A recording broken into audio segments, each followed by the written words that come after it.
learned anything about whether playing each other or if you've had a chance to play other teams that you feel like you're prepared to play a first real game?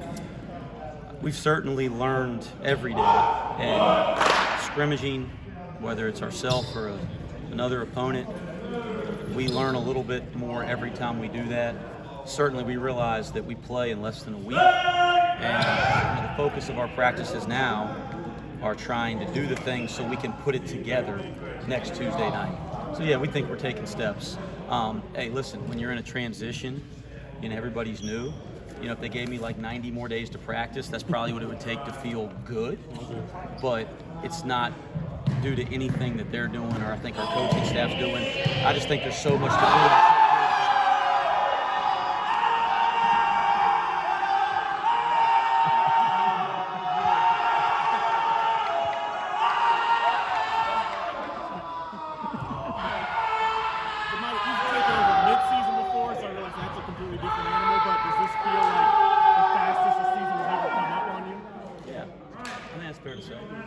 I think that's totally fair to say. Did you learn anything from that interim season where you had to take over in the middle of the year?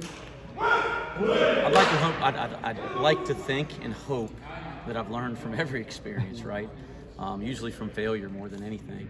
But that was a little different because, I think I was told I was going to be the interim coach and we played a game 72 hours later. So certainly we've had more than 72 hours. But just, having, a new group that's all new to me, a bunch of guys that are new to each other, it's just a slower pace to get where you want to go, which is okay.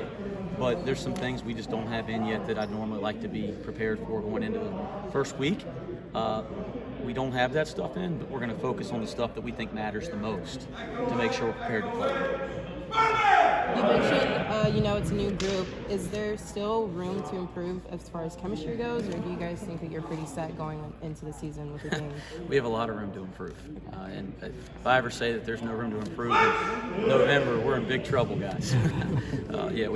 That'll be the idea every day. It's just can we grow and get better one day at a time. There's a lot of talk with the fans.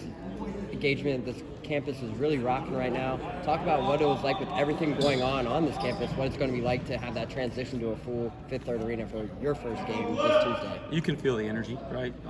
Coming off of COVID, you can feel the energy of students and staff and faculty being excited to be back on campus.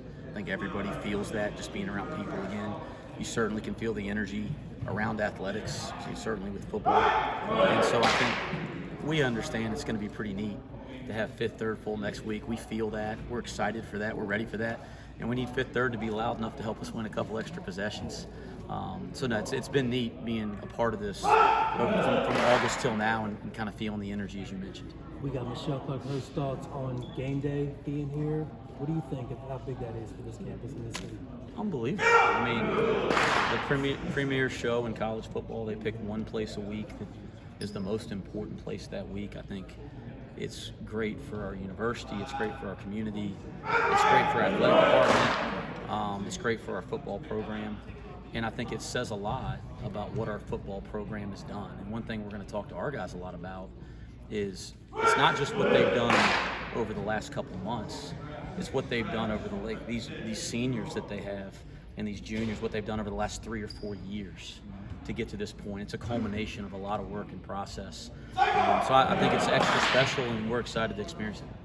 Football success usually trickles into other programs in the athletic community. So have you seen an increase of maybe prospective recruits or anything since the football program's doing so well? I think it helps recruiting. I think it just the profile of the university, the athletic department, when your football team's the second-ranked team in the country. I think it helps you in tons of ways, but it certainly has an impact on recruiting. Any insight, rotations, what we can expect to see? You start big when the season's early and then refine it? Or? You guys will find out on Tuesday. I knew you were going to say that. I'm glad you asked. I'm going to tell the players before I tell y'all. I promise you that. Chad, Justin Berg, Bearcat JD, obviously leader last year, local kid. Where else are you seeing leadership on the roster who's providing it? All up and down. You got to think about it.